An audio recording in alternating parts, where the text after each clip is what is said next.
Olá, pessoal! Sejam bem-vindos ao nosso canal. Hoje vamos embarcar numa jornada extraordinária de fé, coragem e integridade. Vamos mergulhar na história de um dos personagens mais inspiradores da Bíblia, Daniel. Preparados? Então, vamos lá. A história de Daniel começa num momento muito difícil para o povo de Judá. Por volta do ano 605 a.C., o poderoso rei Nabucodonosor, da Babilônia, invade Jerusalém. Entre os jovens levados cativos estava Daniel e os seus 3 amigos, Hananias, Misael e Azarias, que mais tarde ficariam conhecidos pelos seus nomes babilônicos, Sadraque, Mesaque e Abednego. Apesar de estarem numa terra estranha, rodeados por uma cultura completamente diferente, estes jovens não abandonaram os seus princípios. Selecionados para servir na corte do rei, devido à sua inteligência e boa aparência, eles enfrentaram logo o primeiro grande teste. A eles foi oferecida a comida e o vinho da mesa real. Mas Daniel, decidido em seu coração a não se contaminar, propôs um desafio ao chefe dos eunucos, que lhes fosse permitido comer apenas vegetais e beber água por 10 dias. Pode parecer um detalhe pequeno, mas era um ato de fidelidade a Deus e às suas leis alimentares. Ao final dos 10 dias, Daniel e os seus amigos estavam com uma aparência mais saudável do que todos os outros jovens que comiam a comida do rei. Este ato de obediência não só os fortaleceu fisicamente, mas também lhes garantiu o favor de Deus e dos homens. Eles foram abençoados com sabedoria e conhecimento extraordinários. Pouco tempo depois, o rei Nabucodonosor teve um sonho perturbador. Ele chamou todos os seus magos, astrólogos e feiticeiros, exigindo que não só interpretassem o sonho, mas que primeiro lhe dissessem qual tinha sido o sonho. Uma tarefa impossível, claro. Todos falharam e o rei, furioso, ordenou a execução de todos os sábios da Babilônia, incluindo Daniel e os seus amigos. Ao saber do decreto, Daniel, com calma e sabedoria, pediu um tempo ao rei, garantindo que revelaria o mistério. Naquela noite, ele e os seus amigos oraram fervorosamente a Deus, pedindo misericórdia e revelação. E Deus respondeu. Em uma visão noturna, o sonho e o seu significado foram revelados a Daniel. No dia seguinte, perante o rei, Daniel não tomou o crédito para si. Ele declarou: "Mas há um Deus nos céus que revela os mistérios." Ele descreveu a grande estátua que o rei tinha visto em seu sonho, com a cabeça de ouro, peito e braços de prata, ventre e coxas de bronze, pernas de ferro e pés de ferro misturado com barro. Daniel explicou que cada parte representava um reino que se levantaria na terra: Babilônia, Medo-Pérsia, Grécia e Roma. E, finalmente, uma pedra, cortada sem auxílio de mãos, que esmagava a estátua e se tornava uma grande montanha, simbolizava o reino de Deus, que jamais seria destruído. Nabucodonosor ficou tão impressionado que se prostrou diante de Daniel e reconheceu o poder do Deus de Daniel. Por causa da sua fidelidade e da sabedoria que Deus lhe deu, Daniel foi promovido a um alto cargo no reino. Mas os desafios não pararam por aí. Lembram-se dos amigos de Daniel?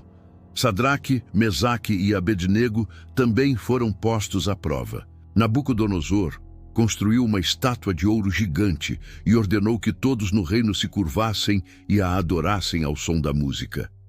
Quem desobedecesse seria lançado numa fornalha de fogo ardente. Os 3 amigos, fiéis a Deus, recusaram-se a adorar a estátua. Eles disseram ao rei: "Se formos lançados na fornalha, o nosso Deus, a quem servimos, pode livrar-nos.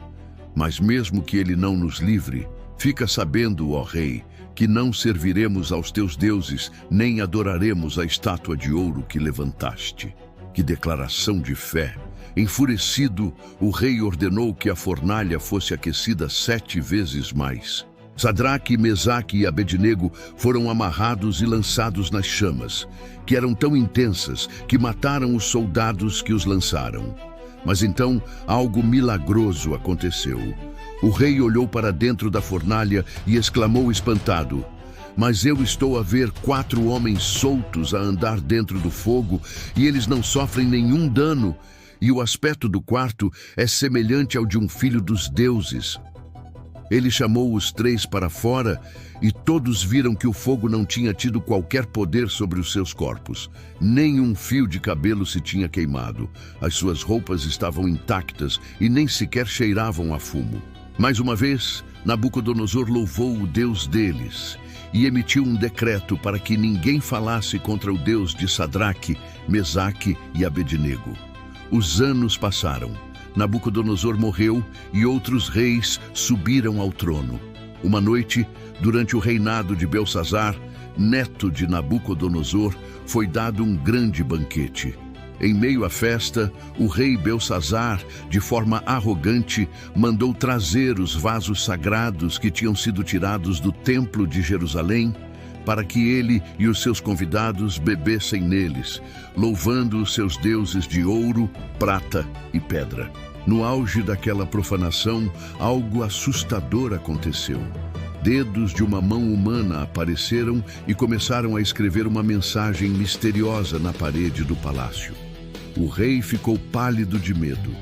Novamente, nenhum dos seus sábios conseguiu decifrar a escrita. Foi então que a rainha-mãe se lembrou de Daniel.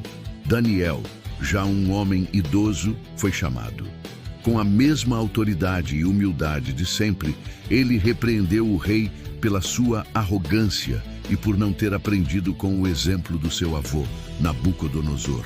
Então ele leu e interpretou a escrita na parede: Mene, Mene, Tekel, Parsim. Mene, Deus contou os dias do teu reino e pôs-lhe fim.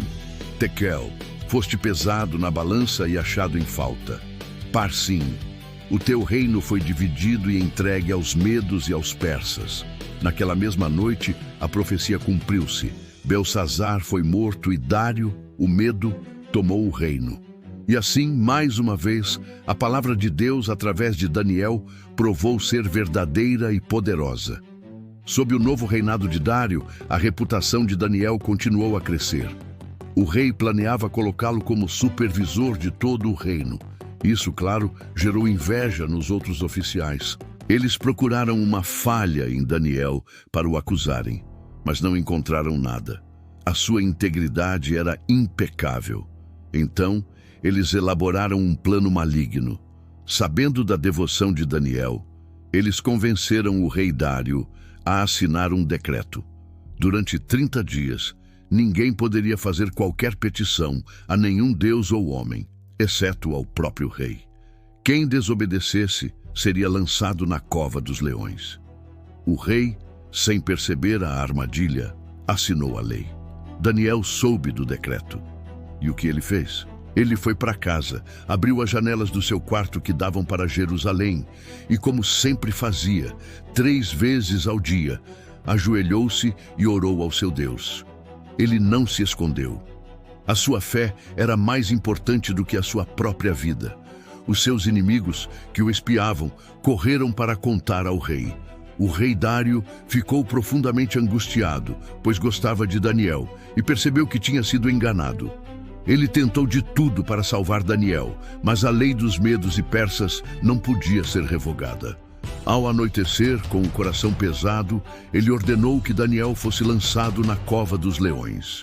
As suas últimas palavras a Daniel foram: "O teu Deus, a quem tu continuamente serves, que ele te livre." Uma pedra foi colocada sobre a boca da cova e selada com o anel do rei. O rei passou a noite em jejum, sem conseguir dormir. Logo ao amanhecer, ele correu para a cova e chamou com uma voz angustiada: "Daniel, servo do Deus vivo, será que o teu Deus, a quem tu continuamente serves, pôde livrar-te dos leões?" E para o seu alívio e espanto, uma voz respondeu de dentro da cova: "Era Daniel. Ó rei, vive para sempre. O meu Deus enviou o seu anjo, que fechou a boca dos leões. Eles não me fizeram mal algum, pois fui considerado inocente diante dele. E também contra ti, ó rei, não cometi delito algum." O rei cheio de alegria, ordenou que tirassem Daniel da cova. Nenhum arranhão foi encontrado nele, porque ele tinha confiado no seu Deus. Então, por ordem do rei, os homens que tinham acusado Daniel foram lançados na cova dos leões, juntamente com as suas famílias. E antes mesmo de chegarem ao fundo, os leões os dominaram. Depois disso, o rei Dário escreveu a todos os povos e nações, decretando que em todo o seu reino as pessoas deveriam temer e tremer diante do Deus de Daniel, porque ele é o Deus vivo, que permanece para sempre. O seu reino não será destruído e o seu domínio jamais terá fim. A história de Daniel é uma poderosa demonstração de fé inabalável, coragem diante da perseguição e a soberania absoluta de Deus. Ele não era apenas um intérprete de sonhos ou um sobrevivente da cova dos leões. Ele era um homem de oração, integridade e profunda devoção, cujo exemplo atravessa os séculos e nos inspira até hoje a permanecermos fiéis, não importa as circunstâncias. Espero que tenham gostado desta incrível história de fé e coragem. O que mais te impressiona na vida de Daniel? Deixa aqui nos comentários. E se este vídeo tocou o teu coração, não te esqueças de deixar o teu gosto, partilhar com os amigos e, claro, subscrever o canal para não perderes os nossos próximos conteúdos. Muito obrigado por assistirem e até a próxima.